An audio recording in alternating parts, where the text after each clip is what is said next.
नमस्कार दोस्तों, स्वागत है आप सभी का तिवारी एग्रीकल्चर एकेडमी के डिजिटल क्लासरूम में। तो जैसा कि आप सभी लोगों को पता है कि तिवारी एग्रीकल्चर एकेडमी की तरफ से यूपी बोर्ड पेपर की तैयारी 70% के अकॉर्डिंग कराया जा रहा है। तो यानी काफी 3 से 4 दिन हो गए हम सबकी जो क्लासें हैं प्रारंभ कर दी गई हैं। तो जितने भी छात्र इस समय यूट्यूब चैनल पे यानी लाइव आ गए हैं, सभी लोग एक बार वीडियो को पुनः शेयर कर दीजिए। फटाफट सभी लोग वीडियो को शेयर कर दीजिए। तो हमने आप सबको जो हमारा यानी एग्रोनॉमी रहेगा, सस्य विज्ञान भाग एक, कौन सा सब्जेक्ट रहेगा? सस्य विज्ञान भाग एक, जिसे बोला जाता है एग्रोनॉमी। जो हमारे फर्स्ट ईयर एग्रीकल्चर के स्टूडेंट होते हैं, कौन से होते हैं? फर्स्ट ईयर एग्रीकल्चर के स्टूडेंट होते हैं। तो हमारा आज सबसे पहले हम देखेंगे कि हमारा एग्रोनॉमी होता क्या, यानी इंट्रोडक्शन क्या होता है और हमारा सिलेबस क्या है। यानी जो आप सबको यहाँ पर पढ़ाया जा रहा है, किसी भी स्टूडेंट को 1% सोचने की नहीं जरूरत है कि हमारे बोर्ड पेपर में आएगा कि नहीं आएगा, क्योंकि यहाँ पर जो आप सबको पढ़ाया जाएगा वो यानी 70% के अकॉर्डिंग ही पढ़ाया जाएगा। क्योंकि यूपीएमएसपी उत्तर प्रदेश माध्यमिक शिक्षा परिषद के द्वारा जो उनका यानी नोटिस, जो उनका सिलेबस जारी होता है, उसको उसी सिलेबस के अकॉर्डिंग हम आप सबको अच्छी तरीके से बताएंगे। तो चलिए, जितने भी स्टूडेंट इस समय लाइव आ गए, सभी लोग वीडियो को फटाफट शेयर कर दीजिए। सभी को हमारी तरफ से गुड इवनिंग। चलिए एक बार सभी लोग वीडियो को शेयर कर दीजिए और आप सबको मोटिवेशन के साथ आज यानी एग्रोनॉमी जो हमारा कृषि सस्य विज्ञान भाग एक है, मोटिवेशन के साथ स्टार्ट कर रहे हैं।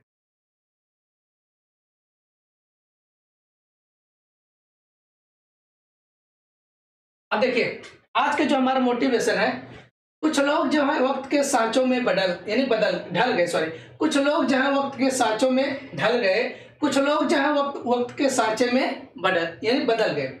देखिए, कुछ लोग जो है वक्त के सांचों में ढल गए, कुछ लोग जो है वक्त के सांचे में बदल गए। माना कि वक्त किसी को माफ नहीं करता, माना कि वक्त किसी को माफ नहीं करता, पर कुछ लोग हैं जो वक्त से आगे निकल गए। अब हमें देखिए समय के साथ चलना, किसके साथ चलना? समय के साथ चलना है। एक एक चीज, अगर आप समय के साथ नहीं चलोगे, वक्त के साथ नहीं चलोगे तो शायद कहीं पीछे। और कुछ लोग जो वक्त से चलते, वो शायद वक्त से आगे भी निकल जाते हैं। तो ये इसका कहने का यही मतलब है। तो सभी लोग एक बार वीडियो को फटाफट शेयर कर दीजिए, हमारा यही रहेगा। तो आप सभी लोग जज्बा बनाए रखिए अच्छी तरीके से, क्योंकि हमें एक अच्छा यानी रिजल्ट देना है। आप सभी लोग जितने भी छात्र इस समय लाइव हैं, सभी लोग एक टारगेट बनाइए कि हर सब्जेक्ट में हमें अच्छे नंबर लाना, और प्रैक्टिकल आप सबका जो होता है उसमें भी अच्छे नंबर मिलते रहेंगे।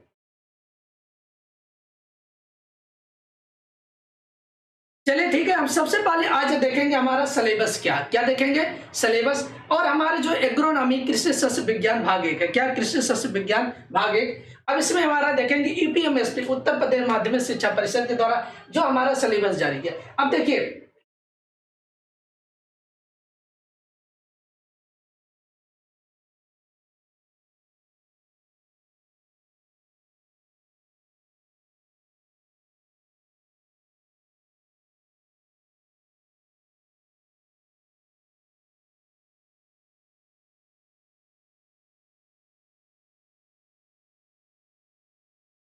चलिए ठीक है। अब देखिए, हमारा यूनिट नंबर फर्स्ट है, क्या है? यूनिट नंबर फर्स्ट है, जिसे बोला था इकाई 1।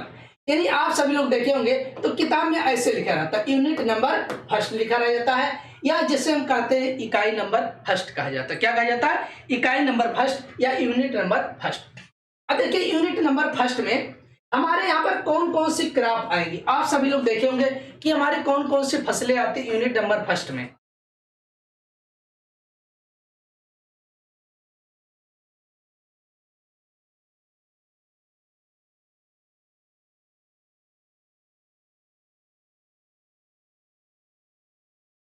अब देखिए, यूनिट नंबर फर्स्ट या जिसे बोला जाए इकाई नंबर फर्स्ट हमारा रहेगा। अब इसमें हमारा क्या क्या पहले हमें पढ़ना है। देखिए, इसमें 4 इकाइयां दी गई हैं, इन्हें 3 से 4 इकाइयां, unit number first, unit number second, unit number third और यूनिट नंबर फोर्थ। तो हमें सभी के बारे में देखेंगे हमारा सिलेबस क्या। आप सभी लोग यूपीएमएसपी के द्वारा जारी किया गया, किसके द्वारा? यूपीएमएसपी उत्तर प्रदेश माध्यमिक शिक्षा परिषद, किसके द्वारा? उत्तर प्रदेश माध्यमिक शिक्षा परिषद के द्वारा यह सिलेबस जारी किया गया है। अब देखिए, यूनिट नंबर फर्स्ट में हमारी कौन कौन सी फसलें आती है। देखिए, यानी फार्म की साधारण फसल, यानी जो हमारी साधारण फसलें कौन कौन सी होती हैं, जिनके बारे में हमें जो इस बार यूपी बोर्ड पेपर में आना है, यानी इन्हें सभी फसलों के बारे में आना है। और इन सभी फसलों के नाम के साथ साथ हम इसके बाद देखेंगे कि हमारे इन सभी फसलों में कौन कौन से टॉपिक आती है या कौन कौन सी चीजें पूछी जाती है। देखिए पूरी ग्राफ तो हम एक साथ नहीं याद कर सकते ना, ये देखना हमें कि कौन इन फसलों में से कौन कौन से टॉपिक आएंगे, क्या क्या पूछा जाता है। तो सबसे ज्यादा ये जरूरी है कि क्या क्या इसमें आएगा, कौन कौन से हमारे क्रॉप रहेंगे और कौन कौन से हमारे जो इसमें मतलब इस क्रॉप के अंतर्गत कौन कौन से क्वेश्चन आते हैं। पीडीएफ आप सभी लोगों को मिल जाएगा। देखिए आप सभी लोग पहले सिलेबस को नोट करिए बाकायदा। पहले पेज में आप सभी लोग डालिएगा 70% के अकॉर्डिंग सिलेबस, यानी यूपी बोर्ड पेपर 70% के अकॉर्डिंग 2021 2022 और 23 रहेगा। क्या रहेगा 2022 से 23 जो हमारा सिलेबस जारी किया गया 70% के अकॉर्डिंग, क्योंकि पिछले 2-3 साल से कोरोना काल की वजह से इसी सिलेबस पे चल रहा। अब देखिए हमारी कौन कौन सी साधारण फसलें हैं जिसके बारे में हमें पढ़ाई करना।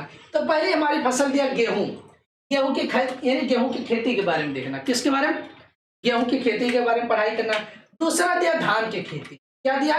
धान की खेती के बारे में। तीसरा दिया मक्का, यानी जिसे बोला जाता मेज, गेहूं को व्हीट बोला जाएगा, धान को राइस बोला जाता, मेज यानी मक्का। उसके बाद हमारा सोयाबीन के बारे में पढ़ना। किसके बारे में? सोयाबीन के बारे में पढ़ाई करना। सरसों मस्टर्ड यानी जिसे बोला जाता सरसों की खेती के बारे में। अरहर क्या हो जाएगा? अरहर क्रॉप्स। उसके बाद मटर के बारे में देखना है, चना के बारे में देखना है, बरसीम के बारे में देखना है, आलू के बारे में देखना है और गन्ना के बारे में। अब देखिए अगर ये जितने भी हमारे क्रॉप के नाम दिए गए हैं, अगर इसको बाकायदा आप जितना यहाँ पर पढ़ाया जाएगा अच्छी तरीके से तैयार कर लिए तो शायद आप सभी लोगों के एक भी क्वेश्चन कहीं बाहर जाने वाले नहीं है, एक भी क्वेश्चन। और लास्ट में आप सबको मॉडल पेपर पूरा सॉल्व कराएंगे कि हमारे बोर्ड पेपर में कैसे कैसे पेपर आते हैं, उसको भी बाकायदा अच्छी तरीके से सॉल्व कराएंगे। इसलिए आप प्रॉपर अच्छे से नोट्स बनाइए, एक एक क्वेश्चन नोट करिए, उसके बाद बाकायदा तैयार करिए। तो 70% आप सबको यूनिट नंबर फर्स्ट में इन सभी क्रॉपों के बारे में जानना है। पहला गेहूं, धान, मक्का, सोयाबीन, सरसों, अरहर, मटर, चना, बरसीम, आलू तथा गन्ना, इन सभी फसलों के बारे में हमें पढ़ाई करनी है। तो ये हमारा होगा यूनिट नंबर फर्स्ट, या जिसे बोला जाता है इकाई, या जिसे बोला जाता भाग 1। क्या बोला जाता है? भाग 1 भी हम इसे कह सकते हैं। चलिए इतना आप सबको समझ में आ गया होगा। चलिए जितने भी स्टूडेंट लाइव आ गए आप सभी लोग कमेंट बॉक्स में तुरंत कमेंट करिए, आप सभी लोगों को समझ में आ गया कि नहीं आ गया। चलिए सभी लोग कमेंट बॉक्स में तुरंत कमेंट करिए। अब हम आगे देखते हैं। अब देखिए हमारे यूनिट नंबर सेकंड आ जाएगा। क्या हो जाएगा? यूनिट नंबर सेकंड, या जिसे बोला जाएगा इकाई। यहाँ पर रहेगा, सॉरी यूनिट नंबर सेकंड हमारा यहाँ पर रहेगा। क्या? यूनिट नंबर सेकंड या इकाई। हाँ देखिए यूनिट नंबर फर्स्ट का हमारा जो भाग है वो सेकंड भाग माना, लेकिन तो यहाँ पर यूनिट नंबर फर्स्ट माना जाएगा। उसके अंतर्गत जो हमारा भाग है, अब देखिए पहले हमने बता दिया यूनिट नंबर फर्स्ट में, यूनिट नंबर फर्स्ट का फर्स्ट पार्ट्स बता दिए, भाग नंबर 1। लेकिन तो यूनिट नंबर फर्स्ट में हमारा भाग ये दूसरा है। अब भाग दूसरा क्या है? यूनिट नंबर फर्स्ट में हमने सबसे पहले बताया फसलों के नाम। क्या बता दिया? फसलों के नाम। अब फसलों के बाद नाम जो हमारे भाग 1 हो गया, लेकिन तो यूनिट नंबर फर्स्ट में हमारा जो भाग नंबर इन्हें दूसरा हो जाएगा। क्या रहेगा? भाग दूसरा हो जाएगा। अब दूसरे भाग में उन फसलों से संबंधित हमारे कौन कौन से टॉपिक बोर्ड पेपर में पूछे जाते हैं। तो सबसे पहले हमें क्रॉप का नाम याद होना चाहिए कि कौन कौन सी क्रॉप या कौन कौन सी फसलें पूछी जाएंगी। अब उस क्रॉप के अंतर्गत हमारे कौन कौन से टॉपिक या कौन कौन से क्वेश्चन वहां से बन सकते हैं, हमें क्या क्या उन क्रॉप के बारे में पढ़ना है, ये यहाँ पर बताया जा रहा है। चलिए ठीक है, काफी स्टूडेंट को कार्य समझ में आ गया है। अब देखिए सबसे पहले अगर हम धान, गेहूं, मक्का ये सब पढ़ेंगे तो उसके बारे में हमें संतृप्त प्रजातियां कि उसमें कौन कौन सी हमारी वैरायटियां प्रजातियां होती उनके बारे में हमें पढ़ना। क्या? प्रजातियों के नाम याद होना चाहिए।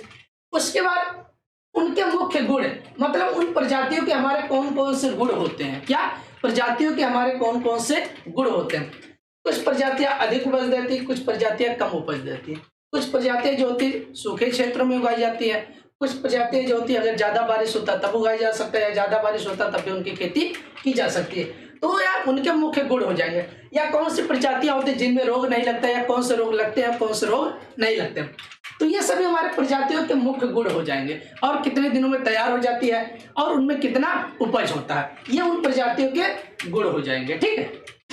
कितना, उसके बाद प्रदेश के उपयुक्त क्षेत्र, मतलब जिन प्रजातियों की हम खेती करते हैं वह सभी प्रजातियां किस प्रदेश में मुख्य रूप से उगाई जाती हैं, या कौन सा प्रदेश उनके लिए उपयुक्त माना जाता है कि इस प्रदेश में हम इस प्रजाति की खेती आसानी से कर सकते हैं। आप सभी लोग देखे होंगे कुछ ऐसी प्रजातियां होती है जिनको हम उत्तर प्रदेश में भी ग्रो कर सकते हैं, लेकिन तो कुछ ऐसी प्रजातियां होती है जिनको उत्तर प्रदेश में नहीं उगाया जा सकता है। क्लाइमेट के ऊपर डिपेंड करेगा कि हमारा जलवायु कैसा है, या तापमान हमारा कैसे मिल पाता है, या उससे ज्यादा पानी की आवश्यकता है। तो ये सभी डिपेंड करता है मतलब उस प्रजातियों के ऊपर। तो कौन कौन सी प्रजातियां मतलब किस क्षेत्र में या किस प्रदेश में हम उगा सकते, ये हो जाएगा।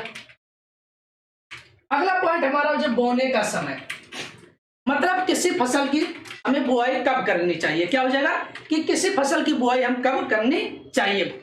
ऐसा तो है नहीं कि हम किसी भी फसल को ले लें और कभी भी बो दें, तो ये नहीं होता।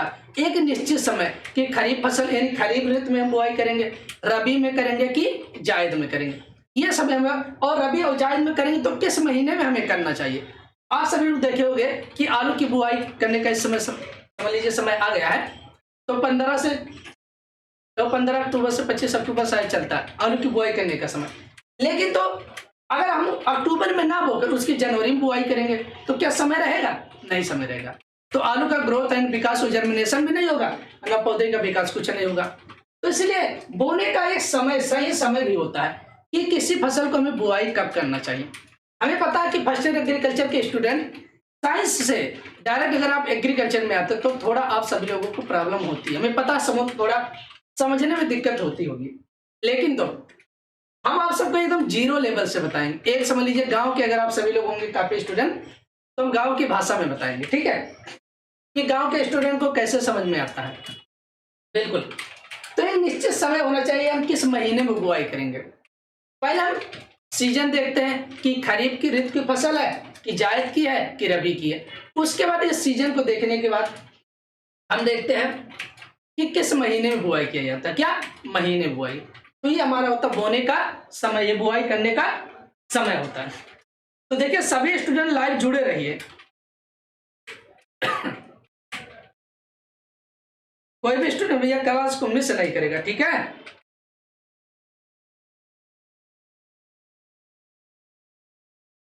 चलिए ठीक है। अभी आप अब देखिए बीज दर, अब हमारा आता है बीज दर। अब बीज दर में हमें कैसे पता होना चाहिए। आप सभी लोगों को पता है कि अगर हमारे पास थोड़ा भी जमीन है तो उसमें यह होता है कि हम कितना बीज डालेंगे। ऐसा तो है नहीं कि 1 किलो बीज डालना है जहां 5 किलो लाके बीज डालेंगे, नहीं। जितना हमारा भूमि रहता है उसी अकॉर्डिंग हम बीज की बुआई करते हैं कि 1 बीघा है, 2 बीघा है, 10 बीघा है, या हमारे पास 1 बिस्वा है, 2 बिस्वा है। तो जितना हमारे पास जमीन रहेगा या जितना हमारे पास भूमि है फील्ड में, जिस फील्ड में या जितनी भूमि में हमें बुआई करना है उसी अकॉर्डिंग हम बीज दर का प्रयोग करते हैं। वैसे एग्रीकल्चर में जो डाटा लिया जाता है वो बीज दर का जो डाटा लिया जाता है वो प्रति हेक्टेयर लिया जाता है। मतलब जो हमारी किताबों में आप सभी लोग देखोगे प्रति हेक्टेयर होता है, लेकिन तो आप सभी लोग गांव में देखे होंगे कि 1 बिस्वा, 2 बिस्वा, 3 बिस्वा, लोग थोड़ा 100 ग्राम 50 ग्राम लाके ऐसे बीज की बुआई कर देते हैं। लेकिन तो अगर किताबी भाषा में हम चलेंगे तो वहां पर हेक्टेयर होता है कि आप 1 हेक्टेयर में इतने बीज की बुआई करोगे, ठीक है। आगे आप सबको अच्छे समझ में आ जाएगा। तो ये हमारा हो जाएगा बीज दर, यानी कितनी मात्रा है, कितना हम बीज की बुआई करेंगे, 1 किलो, 2 किलो, 50 ग्राम, 100 ग्राम, कितना। तो जैसा हमारा फील्ड रहेगा उसी अकॉर्डिंग हम बीज की बुआई। अब देखिए बोने की विधियां, ये भी महत्वपूर्ण है। अब हमें पता होना चाहिए कि किस विधि से हम बुआई करेंगे, कैसे बुआई करेंगे। अब जैसे ये होता है कि अगर हमें बुआई करना खुरपी से, किससे बुआई करना है, खुरपी से, और पता लगे आप वहां पर चले गए फावड़ा लेके बुआई करने, क्या फावड़ा लेके चले गए। अब जहाँ खुरपी से बुआई करना, जैसे हम मान लेते हैं कि हमारी जो छोटी फसल होती है जैसे आप सभी लोग देखे होंगे कि मान लेते हैं लहसुन है, लहसुन या प्याज ले लेते हैं, ठीक है। तो उसकी हमें बुआई क्या लोग खुरपी से कर देते हैं, खुरपा लेके चले। लेकिन तो अगर आप फावड़ा लेके चले गए तो फावड़े से थोड़ी ना बुआई हो पाएगा, हो तो जाएगा लेकिन तो उस तरीके से नहीं होना जो तरीका है, जो भी उसकी जरूरत होगी। अब जैसे क्या होता है, अगर हमें गेहूं की बुआई करना है, किसकी, गेहूं की बुआई करना है। अब गेहूं की बुआई करने के लिए हमें क्या विधियां तो जरूरी है ना, कि किस विधि से हम बुआई करेंगे और कैसे बुआई करेंगे। कि ऐसा तो है नहीं कि हम गड्ढा खोद की बुआई कर देंगे या तो क्या करें, वो तरीका हमें पता होना चाहिए कि किस विधि से हम बुआई करेंगे, कौन विधि से करेंगे, बैलों द्वारा करेंगे, ट्रैक्टर द्वारा करेंगे, कैसे किया जाता है और किस यंत्रों द्वारा किया जाता है, ये भी हम यहाँ पर जानेंगे अच्छी तरीके से। ठीक है भैया देखो, चैप्टर तो हम शुरू कर देंगे, कोई दिक्कत नहीं है बिना कारण सर चैप्टर शुरू करिए जल्दी। भैया चैप्टर की बात, हम तो तुरंत चैप्टर शुरू कर दे, लेकिन तो चैप्टर से पहले आपको बेसिक जानना जरूरी कि हमें सिलेबस में उस चैप्टर में हमें क्या पढ़ना है। अगर आप सभी लोगों को लड़ाई करने जाना है तो लड़ाई करने से पहले हमें ये तो सोच लेना है कि हमें हथियार मतलब कितना लेके जाना, वहां के कितने लोग हैं और हम अपना हथियार कितना ले जाएं जिससे हम लड़ सके। ऐसा तो है ना तुरंत पहुंच जाएंगे कि लड़ाई के मैदान में उतर गए और हमने पता ही नहीं किया कि कितने लोग वहां पर हैं और हमें क्या क्या लेके जाना था। अब आप सभी लोग पेपर देने जाते हो तो पेपर देने से पहले आप सभी लोग तो सामान अपना देख लेते होंगे कि हमें एडमिट कार्ड ले जाना, आधार कार्ड ले जाना, कितने पेन ले जाना। ऐसा तो है ना, आप उठे सुबह उठ गए उसके तुरंत पेपर देने पहुंच गए। तो ये सब चीजें हमें जरूरत होती है यानी जानकारी जरूरी है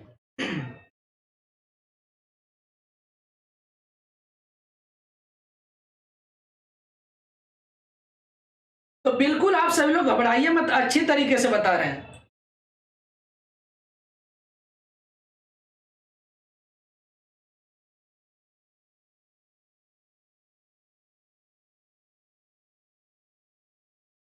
सौरभ कह रहे हैं सर ये सभी बच्चे ज्यादा इंटेलिजेंट लगते हैं, हो सकता है भैया। देखो भैया आप सभी लोग परेशान ना होइए, हम अपने अकॉर्डिंग अच्छे से बता रहे हैं, जल्दबाजी करने की कोई जरूरत नहीं, ठीक है। तो ये हो गया हमारा कैसे बुआई। अब अगला आ जाता है खाद देना। अब देखिए खाद भी बहुत जरूरी है कि मान लेते हैं हमें अगर हमें खाद देना है तो हम कैसे खाद देंगे। ऐसा तो है नहीं कि आप सभी लोग देखे होंगे एनपीके जैसे गांव में लोग प्रयोग कर देते, यूरिया, डीएपी और पोटास का प्रयोग कर देते, ऐसे लोग लाते हैं। उसके बाद एक आप सभी लोग देखे होंगे गोबर की खाद। क्या होता है? गोबर की खाद।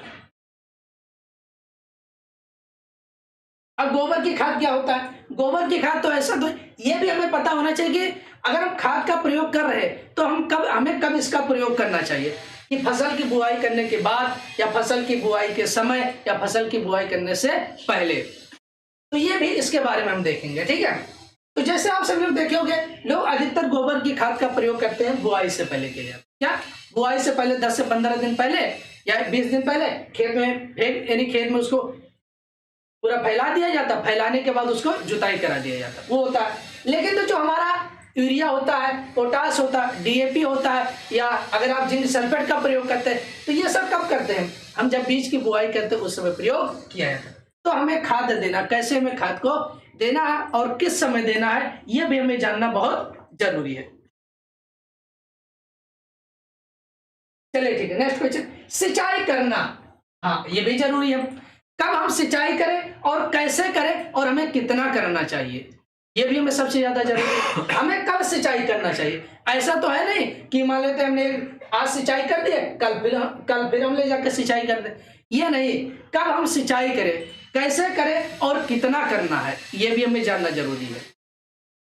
तो आप सबको सिंचाई कब करना चाहिए, जैसे ये होता है कि आज हमने सिंचाई कर दिया, 1 तारीख को सिंचाई कर दी, मान लेते 1 अक्टूबर को, कब 1 अक्टूबर को सिंचाई कर दिया। अब 1 अक्टूबर के बाद ऐसा तो है नहीं फिर हम दूसरे दिन सिंचाई कर देंगे तो हमें 2-4 दिन, 5-6 दिन या 1 सप्ताह बाद फिर हमें सिंचाई, तो जब जरूरत होती है तब किया जाता है। और कैसे करें ये भी जानना जरूरी है, और कितना करना चाहिए। ऐसा तो है नहीं कि पूरे खेत को भर दे उठा के, लोग देखे होंगे कि आराम से खेत में पानी, ऐसे पानी आराम से खोल दिया पूरा खेत भर गया।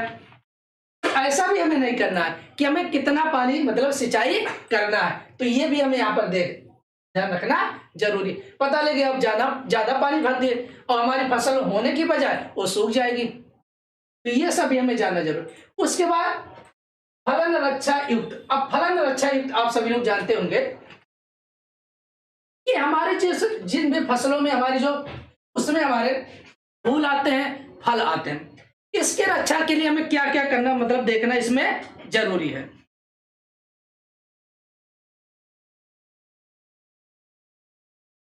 देखो भाई अगर पेपर आप सबका है तो परेशान ना होइए, ठीक है। ये आप सभी लोगों के हाफ ईयरली पेपर होंगे, ठीक है। लेकिन तो हमें सबसे ज्यादा जरूरी उसी के कारण आप सबको बोर्ड पेपर जरूरी है, ठीक है। हाफ ईयरली में आप सबको जो पढ़ाया गया होगा आप पढ़ते चलिए, ठीक है। अब फलन और अच्छा युक्त, अब देखिए फलन और अच्छा के लिए हमें सबसे पहले क्या देखना है, फसलों के खरपतवार का नियंत्रण, यानी हमारे फसलों में जो जो खरपतवार लगते हैं। आप सभी लोग देखे होंगे कि हमने जैसे धान की खेती कर लिया, गेहूं की खेती की, उसमें हमारी फसल के अलावा गेहूं या धान के पौध के अलावा उनमें ढेर ढेर सारे घास उगाते, क्या आते, घास उगाते। तो उसका हमें कैसे कंट्रोल करना, उसको कैसे हम रोकथाम करेंगे, तो ये होता हमारा खरपतवार के। उसके बाद उसमें कौन कौन से हमारे कीट लगते हैं, आप सभी लोग देखे होंगे कि कीट लग जाते हैं तो कभी पौधे को खा लेते हैं या किसी हमारे पौधों की पत्तियों को खा लेते हैं, या कहते हैं जो हमारे उसमें फल आते हैं उसको भी खा लेते हैं। तो क्या हुई, इंसेक्ट उससे। और हमारे जो रोग लगते हैं, अब रोग तो लगते हैं, लेकिन तो रोग में उसमें अगर कोई रोग हो जाता है तो उसके लक्षण क्या होते हैं, कि अगर कोई बीमारी लग गई तो उसके हमें लक्षण देखना, इसमें कि अगर बीमारी लगने से क्या क्या लक्षण उसमें दिखाई दे रहे हैं। मतलब कहने का ही मतलब ये है कि अगर पौधे में रोग लग गया तो पौधे में रोग लगने के बाद उसमें क्या क्या उसमें बदलाव होता है, क्या क्या उसमें बदलाव होता है। तो आप सभी लोग देखे होंगे कभी कभी पौधा क्या होता है, सूखने लगता है, या उसकी कभी पत्तियां पीली पड़ने लगती है, या पत्तियां उसकी धीरे धीरे सूखने लगती है, या कभी कभी उसकी कलिकाएं ऊपर से ही सूखने लगती है। तो ये सब क्या होते हैं, उनके लक्षण होते हैं, क्या होते हैं, उनके लक्षण होते हैं। तथा उनका निवारण, निवारण मतलब उसका हम कैसे रोकथाम करेंगे। और फसल की कटाई, फसलों की हमें कटाई कैसे करनी है और कब करनी चाहिए, ये भी हमें, एक फसल जब पक जाएगा तब हमें काटनी चाहिए। और हम कैसे मड़ाई करें, मड़ाई मतलब आप सभी लोग समझ रहे होंगे कि लोग गांव में धान या गेहूं को काट के उसके बाद आजकल तो लोग ले आते थ्रेसर, क्या लाते, थ्रेसर, थ्रेसर में लाकर गेहूं को डाल लेते हैं। तो मतलब वही हमारा है मड़ाई। उसके बाद उपज तथा इनका बीजों उत्पादन, मतलब जो हम मड़ाई करने के बाद जो हमें हमारा अनाज प्राप्त होता है वही उपज हो जाएगा। अब बीज उत्पादन, कुछ फसलें ऐसे होती हैं जो बीज उत्पादन के लिए उगाई जाती है, किसके लिए, बीज उत्पादन के लिए उगाई जाती है।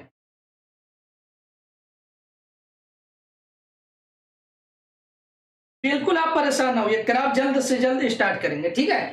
तो ये हमारा हो गया, पहला हमने आप सबको यूनिट नंबर फर्स्ट में फसलों के नाम, यूनिट नंबर फर्स्ट के भाग 1 में फसलों के नाम, यूनिट नंबर फर्स्ट के भाग 2 में हमारा अगर देखा जाएगा यूनिट नंबर फर्स्ट और भाग 2, तो ये हमारा हो जाएगा फसलों से संबंधित कौन कौन से महत्वपूर्ण बिंदु हमें देखना है, ये हमने देख लिया।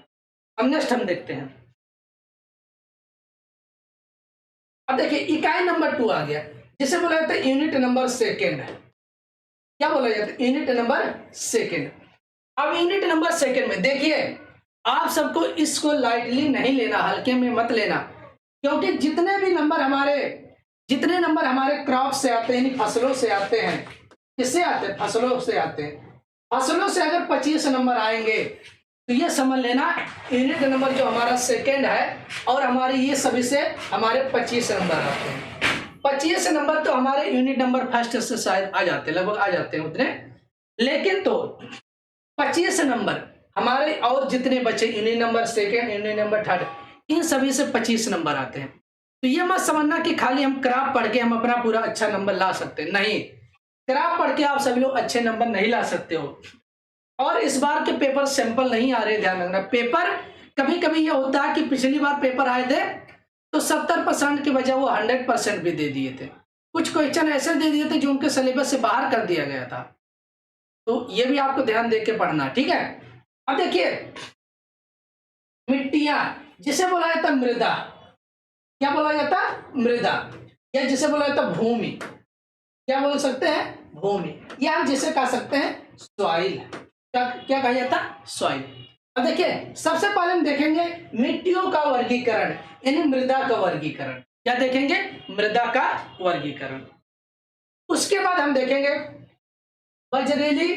अब बजरीली मतलब आप सभी लोग जानते होंगे कि बजरीली मतलब जो हमारे गांव के आसपास जो बंजर भूमि पड़ी होती है उसके बारे में देखेंगे, और हमारी बलुई मृदा के बारे में देखेंगे, दोमट मृदा, अब सभी लोग आप इसको जानते होंगे कि बलुई मृदा, दोमट मृदा, और हमारा सिल्ट देखेंगे, और हमारी चिकनी मृदा देखेंगे, चिकनी मिट्टी और मिट्टी के भौतिक गुण देखेंगे। तो ये आपको ध्यान रखना है, ये सब आप सभी लोगों को अच्छे से देखना है। तो ये हमारा यूनिट नंबर सेकंड है। यूनिट नंबर सेकंड में मिट्टी, अब मिट्टियों का वर्गीकरण, क्लासिफिकेशन ऑफ सॉइल, मतलब मृदा का वर्गीकरण। बजरीली भूमि हो जाएगी जिसे बंजर भूमि बोला जाता है, बलुई मृदा हो जाएगी, दोमट हो जाएगा, सिल्ट हो जाएगा, चिकनी हो जाएगा। चिकनी मिट्टी, मिट्टी के भौतिक गुण, फिजिकल प्रॉपर्टीज ऑफ सॉइल जिसे बोला जाता है। क्या बोला जाता है? फिजिकल प्रॉपर्टी ऑफ सॉइल बोला जाता है।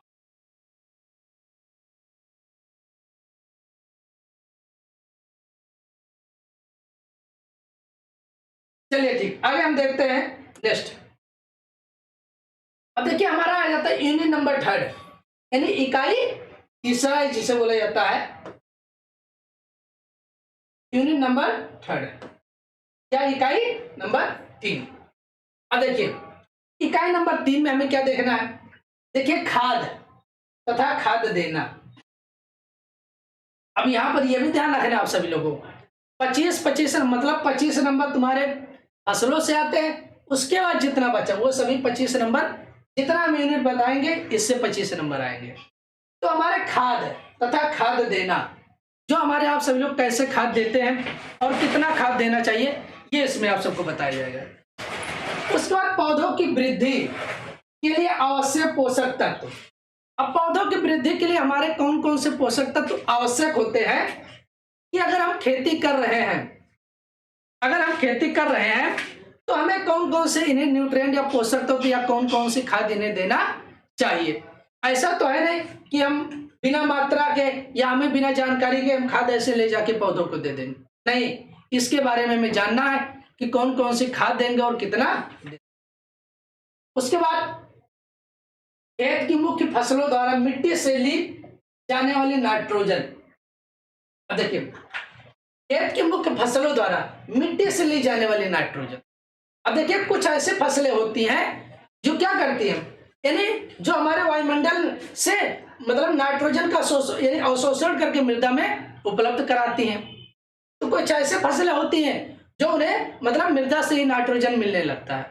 क्या होता है? मृदा में एक राइजोबियम कल्चर नामक जीवाणु पाया जाता है, जो यानी हमारी जो फसलें होती हैं उनकी जो जड़ें होती हैं उनकी गांठों में पाया जाता है, वो नाइट्रोजन का अवशोषण करके पौधों को उपलब्ध कराता है। तो ये हो जाएगा।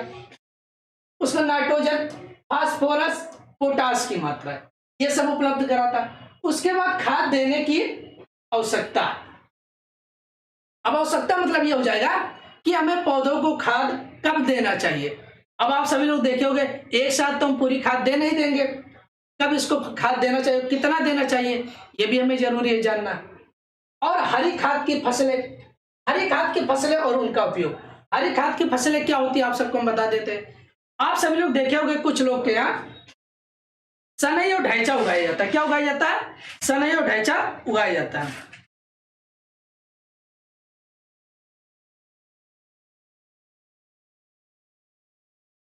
भैया इंजीनियरिंग के भी शायद क्लास चलेगी, अब परेशान ना होइए, बिल्कुल आप सभी लोगों को अच्छे से पढ़ाया जाएगा इंजीनियरिंग। अब देखिए जब सब कुछ यानी ठान लिया गया है तो आप सभी लोग परेशान ना होइए।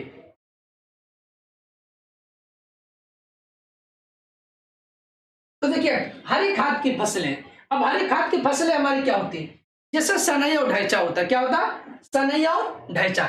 तो आप सभी लोग देखे होंगे कि पहले हम इसको सनई और ढैंचा को बुआई कर देते हैं। बुआई करने के लगभग 6 से 7 सप्ताह बाद, कितने सप्ताह बाद? 6 से 7 सप्ताह बाद उसको हम क्या करते हैं, उसी खेत में उसको पलट देते हैं। या जो हमारा हैरो होता है, हैरो से उसी खेत में उसकी हम जुताई कर देते हैं। तो क्या होता है, वो उसी मिट्टी में मिल जाता है और मिलकर उसके बाद सड़ जाएगा। उसके बाद सड़कर वो हरी खाद के रूप में मतलब पौधों को खाद के रूप में उपलब्ध हो जाता है, इसलिए उसे बोला जाता है हरी खाद। क्या बोला जाता है? हरी खाद। जैसे सनई और ढैंचा हो गया। तो ये हमारा यूनिट नंबर 3 हो गया।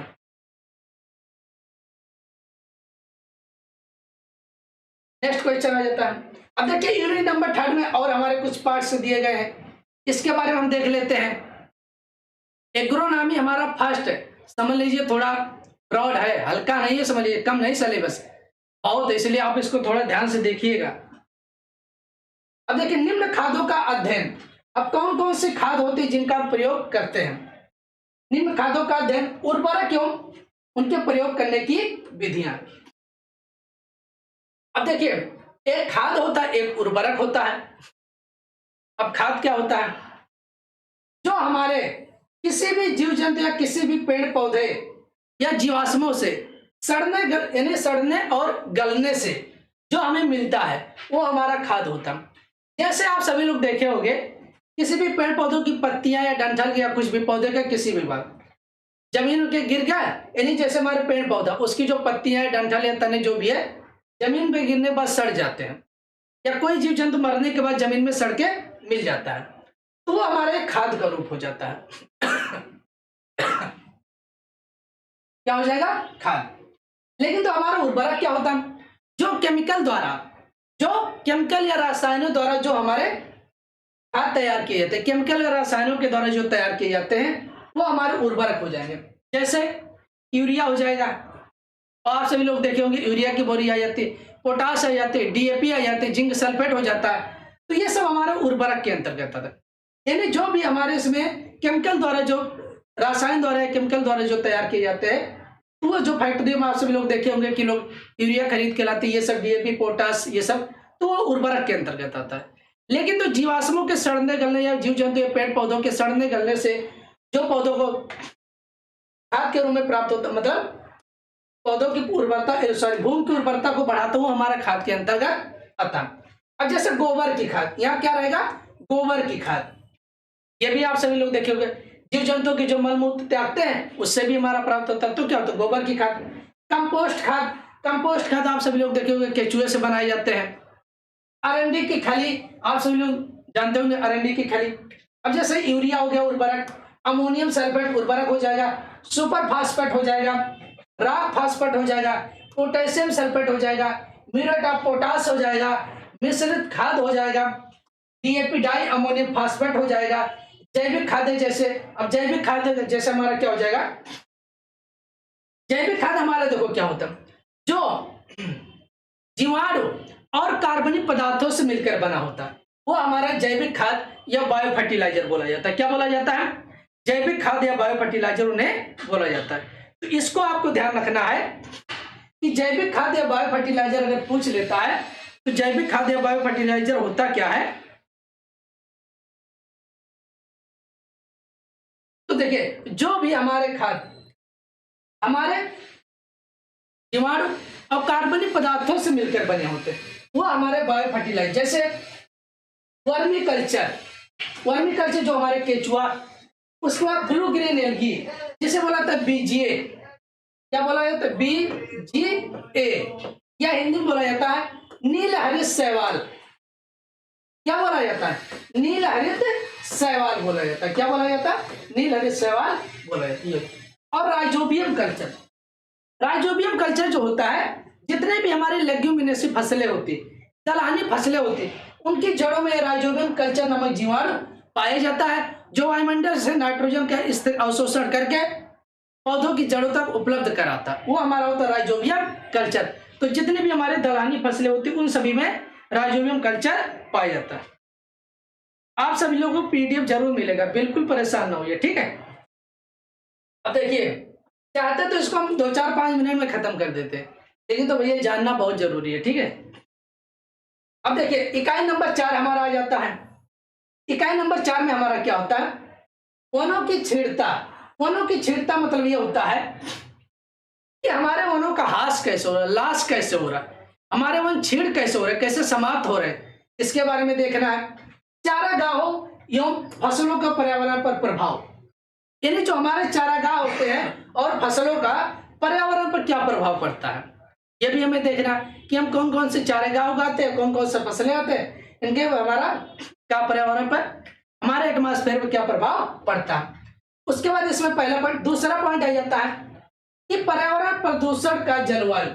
देखिए पर्यावरण प्रदूषण, हमारे जो एटमॉस्फेयर होते हैं यानी जो हमारा पर्यावरण प्रदूषित हो रहा है उससे हमारे जलवायु पर क्या फर्क पड़ेगा। मृदा, उसके बाद मृदा पर और आधुनिक कृषि पर प्रभाव, जो मॉडर्न एग्रीकल्चर है उस पर इसका क्या प्रभाव पड़ता है। उसके बाद पर्यावरण प्रदूषण नियंत्रण के उपाय। आप सभी लोग देखे होंगे पर्यावरण प्रदूषण होता है, उसका हम कैसे नियंत्रण करेंगे और कैसे उपाय मतलब उपाय कैसे किया जाएगा। तो पर्यावरण देखे होंगे आजकल दिल्ली में तो सबसे ज्यादा देखे होंगे प्रदूषण हो रहा है, तो वहां पर आर करके, तो उन सभी का हमें कैसे कंट्रोल करना है इसके बारे में जानना है। और तीसरा आ गया उर्वरक एवं फसल सुरक्षा, रासायनों का प्रयोग करके पर्यावरण पर क्या उसका प्रभाव।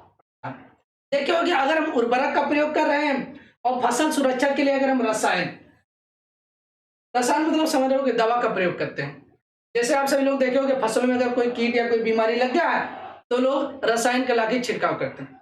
उन सभी के प्रयोग से पर्यावरण पर क्या प्रभाव पड़ता है या ह्यूमन पर क्या प्रभाव पड़ता है, इसके बारे में हमें जानना है। इसके बाद हम अब देखिए, अब हमारा यथा सस्य विज्ञान का परिचय, इंट्रोडक्शन ऑफ एग्रोनॉमी, सस्य विज्ञान का परिचय या इंट्रोडक्शन ऑफ एग्रोनॉमी। अब सबसे पहले हमें यह पता होना चाहिए कि सस्य विज्ञान होता क्या है या इंट्रोडक्शन ऑफ एग्रोनॉमी या सस्य विज्ञान क्या है। अब हम आगे देखते हैं।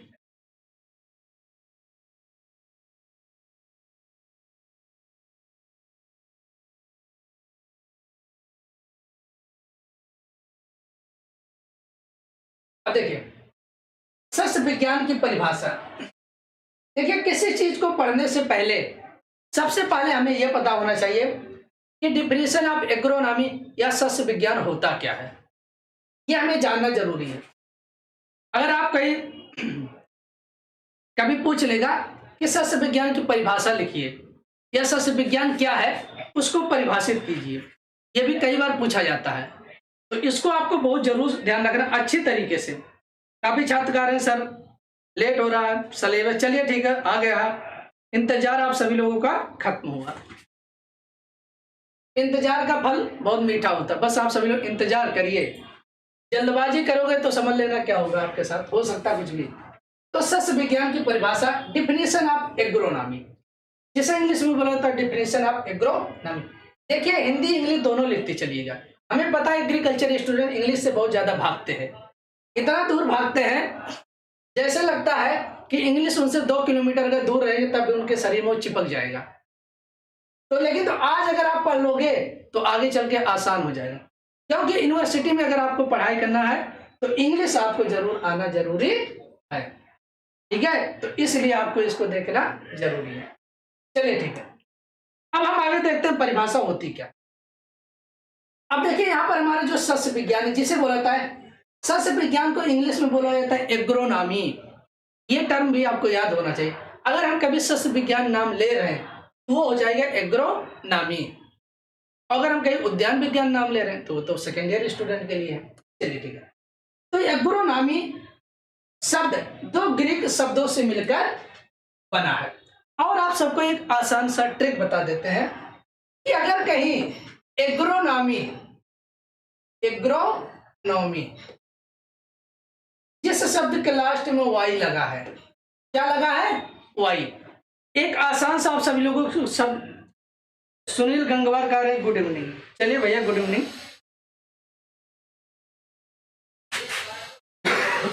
तो देखिए जिस शब्द के लास्ट में वाई लगा है, क्या लगा है वाई, वो सभी शब्द हमारे किसके अंतर्गत आते हैं, ग्रीक भाषा के अंतर्गत आते हैं। किसके अंतर्गत आते हैं, ग्रीक भाषा के अंतर्गत आते हैं। किसके अंतर्गत आते हैं, ग्रीक भाषा के अंतर्गत आते हैं। ये आपको याद रखना है कि जिस शब्द के लास्ट में वाई लगा है वो सभी ग्रीक भाषा के अंतर्गत आते हैं। एग्रोनॉमी 2 शब्द यानी एग्रोनॉमी शब्द जो ग्रीक शब्दों से मिलकर बना है, जो एग्रोनॉमी हमारा शब्द होता है वो 2, अब जैसे एग्रोनॉमी हमारा ये देख AGRONOMY एग्रोनॉमी, अगर इसको हम 2 भागों में डिवाइड करते हैं तो एग्रोज प्लस नोमोस क्या हो जाएगा, एग्रोज प्लस नोमोस हो जाएगा। अगर इसको हम 2 भागों में डिवाइड करते हैं तो एग्रोज प्लस नोमोस हो जाएगा, एग्रोज प्लस नोमोस हो जाएगा। तो ये हमारा एग्रोनॉमी है। अगर इसको हम डिवाइड कर देते हैं तो एग्रोज हो जाएगा ये, और प्लस नोमोस, ये आपको यहाँ पे लिख दिया। तो एग्रोनॉमी शब्द दो ग्रीक शब्दों से मिलकर बना है, एग्रोस प्लस नोमोस। पहले शब्द का अर्थ है, पहले से मतलब एग्रोस, एग्रोस शब्द का अर्थ है या पहले शब्द का अर्थ है खेत या भूमि होता है। अगर इसको हम दो भागों में डिवाइड करते हैं तो एग्रोनॉमी को एग्रोज प्लस नोमोस में डिवाइड हो रहा है, और हमारे जो पहले शब्द का अर्थ है, फर्स्ट जो हमारा एग्रोज शब्द का अर्थ है वो खेत होता है या भूमि होता है, या इसे हम कह सकते हैं मृदा होता है। क्या होता है? मृदा होता है। ये आपको पता हो गया इतना। उसके बाद दूसरे शब्द का अर्थ, दूसरा शब्द क्या है? नोमोस है। दूसरा शब्द क्या है? नोमोस है। तो दूसरे शब्द का अर्थ प्रबंध करना होता है। क्या होता है? प्रबंध करना। मतलब इसका कहने का मतलब यह है कि एग्रोनॉमी में जो भूमि या खेत या मृदा के प्रबंध करने की क्रिया को एग्रोनॉमी कहा जाता है या सस्य विज्ञान कहा जाता है। अब देखिए, इस प्रकार फसलों उत्पादन हेतु भूमि का प्रबंध करना एग्रोनॉमी कहलाता है। तो ये आप सबको समझ में आ गया होगा कि एग्रोनॉमी दो शब्दों से मिलकर बना है, एग्रोस प्लस नोमोस। एग्रोस शब्द का अगर इसको दो भागों में तोड़ा गया, एग्रोस प्लस नोमोस। एग्रोस शब्द का अर्थ होता है खेत या भूमि या मृदा होता है, और दूसरा शब्द नोमोस शब्द का अर्थ होता है प्रबंध करना होता है। क्या हो जाएगा? प्रबंध करना। तो हम एक इस प्रकार हम कह सकते हैं, भाषा में कह सकते हैं इस प्रकार, फसलों उत्पादन हेतु भूमि के प्रबंध करने की क्रिया को एग्रोनॉमी कहा जाता है। तो अगर कोई पूछ लेता है कि एग्रोनॉमी की डिफिनेशन होती क्या है, अगर कोई पूछ लेता कि एग्रोनॉमी की डिफिनेशन होती क्या है, तो आप सब एक आसानी से मतलब आसान सी भाषा में कह सकते हो, एक आसान सी भाषा में कह सकते हो कि फसलों उत्पादन हेतु भूमि के प्रबंध करने की क्रिया को एग्रोनॉमी कहा जाता है। क्या कहा जाता है? एग्रोनॉमी कहा जाता है। तो इस शब्द को आप जरूर ध्यान रखना कि फसलों उत्पादन हेतु भूमि के प्रबंध करने की क्रिया को एग्रोनॉमी या सस्य विज्ञान कहा जाता है। एग्रोनॉमी किस भाषा का शब्द है? ग्रीक भाषा का शब्द है। ये पॉइंट भी आपको याद रखना है, कॉम्पिटिटिव एग्जाम में बहुत बार पूछा गया है कि सस्य विज्ञान किस भाषा का शब्द है, ऐसे एग्रोनॉमी किस भाषा का शब्द है? ग्रीक है। ये दो भागों में तोड़ते हैं तो एग्रोस प्लस नोमोस में डिवाइड होता है। एग्रोस का अर्थ होता है खेत या भूमि या मृदा होता है, नोमोस का अर्थ होता है प्रबंध करना, मतलब फसलों उत्पादन हेतु भूमि के प्रबंध करने की क्रिया को एग्रोनॉमी कहा जाता है। कैसा लग रहा है आप सबको पढ़ाई? चलिए सभी लोग कमेंट बॉक्स में बताइए, समझ में आ रहा कि नहीं आ रहा? अंकुर यादव कारण सर जी याद हो गया। चलिए बहुत बहुत धन्यवाद। हमारी कोशिश यही है कि हर स्टूडेंट को समझ में आना चाहिए। चलिए हम आगे देखते हैं।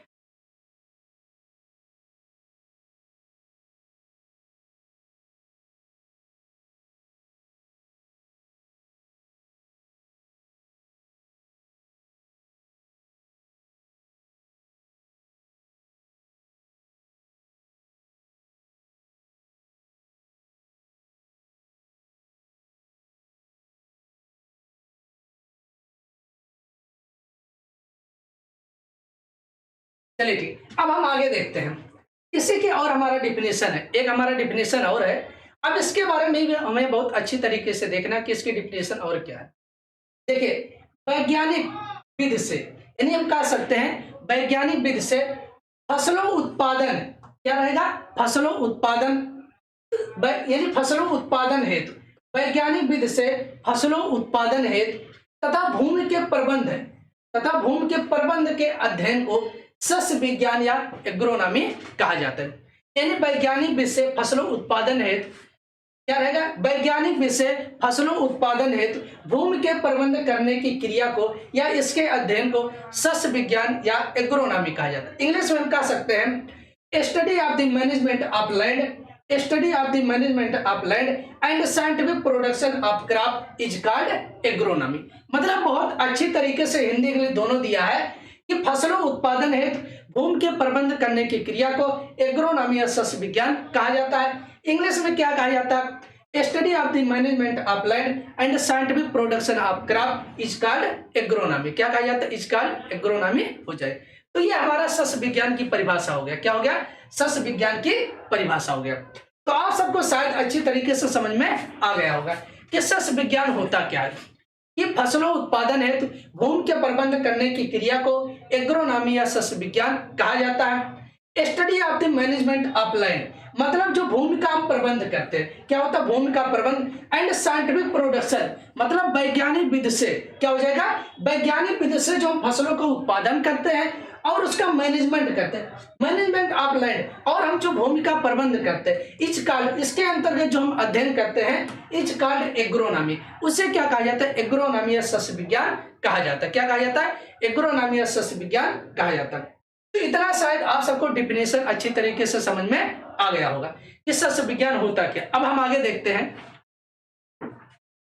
अब देखिए इसकी डिफिनेशन और है, इसको भी आप सबको हम बता देते हैं कि सस्य विज्ञान कृषि विज्ञान की वह शाखा है। इस तरह भी आप सभी लोग याद कर सकते हो कि सस्य विज्ञान कृषि विज्ञान की वह शाखा है जिसमें भूमि प्रबंध है। क्या करते हैं? भूमि प्रबंध है और फसल उत्पादन के सिद्धांतों, क्या रहेगा? सस्य विज्ञान कृषि विज्ञान की वह शाखा है जिसमें भूमि प्रबंध, क्या हो जाएगा? भूमि प्रबंध।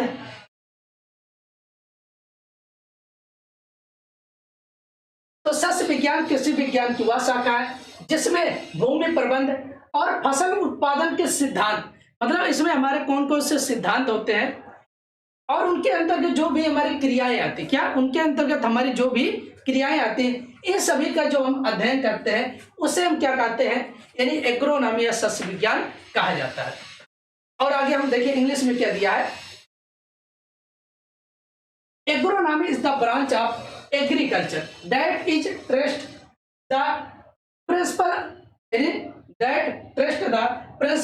And practice of crop production and field management. यानी इसका भी यही कहने का मतलब क्या है कि agronomy is the branch of agriculture. Agronomy जो हमारा होता है सस्य विज्ञान की एक, यानी जो हमारा एग्रोनॉमी होता है वो एग्रीकल्चर की एक शाखा मानी जाती है। क्या? एग्रीकल्चर की एक शाखा मानी जाती है।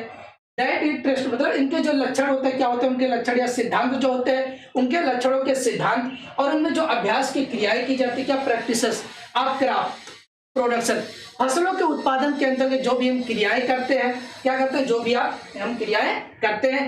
एंड फील्ड मैनेजमेंट, और जो हम भूमि का प्रबंध करते हैं उसे हम क्या कहते हैं? एग्रोनॉमी या सस्य विज्ञान कहा जाता है। लेकिन तो ये आप सभी लोगों के लिए डिफिनेशन थोड़ा टफ हो जाएगा, तो इसके पहले जो आप सबको हम डिफिनेशन बताएं वही आप सभी लोग लिख देना कि आप सभी लिख देना कि फसलों उत्पादन हेतु भूमि के प्रबंध करने की क्रिया को, यानी फसलों उत्पादन हेतु भूमि के प्रबंध करने की क्रिया को एग्रोनॉमी या सस्य विज्ञान कहा जाता है। या इंग्लिश में लिख सकते हैं the study of management of land and scientific production of crop is called agronomy कहा जाता है। क्या कहा जाता है? एग्रोनॉमी कहा जाता है। तो इतना आप सभी लोगों को याद रखना है। अब देखिए एक दो क्वेश्चन यहाँ पर आप सबको बता देते हैं। अगर कभी पूछ लेता है कि सस्य विज्ञान के पिता किसे कहा जाता है? सस्य विज्ञान के पिता, तो सस्य विज्ञान के अगर पूछ लेगा सस्य विज्ञान के पिता या फादर ऑफ एग्रोनॉमी, क्या हो जाएगा? Father of agronomy. तो ये भी हमें पता होना जरूरी, क्योंकि इतना तो हमने बता दिया कि एग्रोनॉमी होता क्या है, किस भाषा का शब्द है और इसका क्या क्या अर्थ होता है। तो सस्य विज्ञान का अगर पिता पूछ लेगा तो इनके पिता होते हैं पीट्रो डी के सेंजी। तो पीट्रो डी के सेंजी होता है। ये ध्यान रखना कि सस्य विज्ञान के पिता किसे कहा जाता है, फादर ऑफ एग्रोनॉमी किसे कहा जाता है, तो पीट्रो डी के सेंजी को कहा जाता है। ये आपको याद रखना। ये कई बार क्वेश्चन पूछा गया, इसमें नहीं दिया, लेकिन तो हमने आप सबको बता दिए कि सस्य विज्ञान के पिता किसे कहा जाता है, पीट्रो डी के सेंजी को कहा जाता है। और एक क्वेश्चन इनसे संबंधित है, इन्होंने एक पुस्तक का नाम लिखे थे, उस पुस्तक को भी हमें जानना जरूरी है कि पीट्रो यानी डी के सेंजी के द्वारा लिखी गई पुस्तक है पीट्रो डी के सेंजी। पीट्रो डी के सेंजी के द्वारा लिखी गई पुस्तक क्या नाम है, इन उस पुस्तक का क्या नाम है, इसको भी देख लेते हैं। ओपस ओपस रूरेलियम, ओपस रूरेलियम कामोडारम। क्या रहेगा? ओपस रूरेलियम कामोडारम हो जाएगा। इतना भी आपको याद रखना है कि अगर पूछ लेता है कि सस्य विज्ञान के पिता यानी फादर ऑफ एग्रोनॉमी पीटरो डे कैसेंजी को कहा जाता है। इनके द्वारा लिखी गई पुस्तक, तो इनके द्वारा लिखी गई पुस्तक ओपस रूरेलियम कामोडारम है। आप सभी लोग देखे होंगे, बाकायदा एक क्वेश्चन आप सभी लोगों के किताब में दिया है, तो इसको भी आप सभी लोगों को अच्छी तरीके से ध्यान रखना जरूरी है। तो हर स्टूडेंट एक एक क्वेश्चन याद करता चले, जितना आप सबको बता रहे हैं। ये थोड़ा आप सभी लोगों को डिफिनीशन थोड़ा लेंदी हो जाएगा, टफ पड़ेगा, लेकिन तो इसके पहले जो हमने आप सबको डिफिनीशन बताए हैं उसको आप सभी लोग तैयार कर लीजिए। अब अगला पॉइंट आ जाता है, देखिए ये भी काफी महत्वपूर्ण है कि एक साइंटिस्ट थे यानी एक वैज्ञानिक थे। क्या थे? वैज्ञानिक। इस वैज्ञानिक के अनुसार, अकॉर्डिंग टू, मतलब जैसे बोला जाता है इस वैज्ञानिक के अनुसार, देखिए उस वैज्ञानिक का नाम क्या था? C.R. बाल।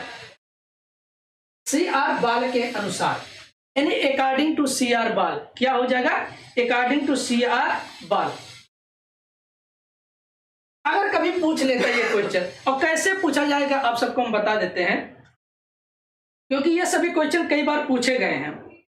क्या ये सभी क्वेश्चन कई बार पूछे गए हैं कि अकॉर्डिंग टू C.R. बाल, C.R. बाल कौन? एक साइंटिस्ट का नाम है। इसके अनुसार सस्य विज्ञान यानी जिसे बोला था एग्रोनॉमी, जो एग्रोनॉमी फसल उगाने की एक कला और विज्ञान दोनों है।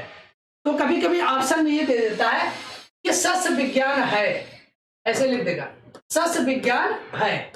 अब सस्य विज्ञान क्या है? नंबर 1 दे देगा कला, नंबर 2 दे देगा हमारा विज्ञान, और नंबर 3 हमारा दे देगा A एंड B दोनों, और नंबर 4 हमारा दे देगा उपरोक्त सभी। क्या दे देगा? उपरोक्त सभी, या ऐसा देता इनमें से कोई नहीं। क्या देगा? इनमें से कोई नहीं। तो इस तरह तो सस्य विज्ञान हमारा क्या है? कला और विज्ञान दोनों है।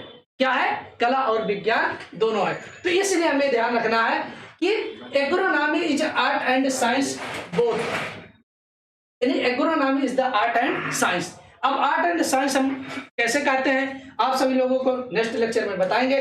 तो इतना आप सभी लोगों को याद रखना है, अकॉर्डिंग टू C.R. बाल, C.R. बाल के अनुसार agronomy is the art and science. Agronomy जो होता है वो हमारा कला और विज्ञान दोनों माना जाता है। क्या माना जाता है? कला और विज्ञान दोनों माना जाता है। अब इसके बाद आप सभी की नेक्स्ट क्लास होने वाली है, तो हमारे जो सेकेंड ईयर एग्रीकल्चर के स्टूडेंट हैं उनके लिए क्लास स्टार्ट होने जा रही। तो जितने भी स्टूडेंट अगर आप सभी लोग देख रहे हैं सेकेंड ईयर एग्रीकल्चर के, तो आप सभी लोगों की जूलॉजी की क्लास यानी जीव विज्ञान की क्लास होने वाली है। तो सभी स्टूडेंट लगे रहिए, और जितने भी स्टूडेंट इस समय इस वीडियो को देख चुके हैं सभी लोग एक बार वीडियो को शेयर कर दीजिए। पुनः क्लास ओवर होने के बाद वीडियो को शेयर कर दीजिएगा फर्स्ट ईयर एग्रीकल्चर के, और जो भी सेकेंड ईयर एग्रीकल्चर के स्टूडेंट वेट कर रहे होंगे। तो चलिए इसके बाद नेक्स्ट क्लास हमारी कक्षा 12 की यानी कृषि जंतु विज्ञान की क्लास होने वाली। तो आज के लिए इतना ही रखते हैं, बाकी मिलते हैं नेक्स्ट लेक्चर में। धन्यवाद।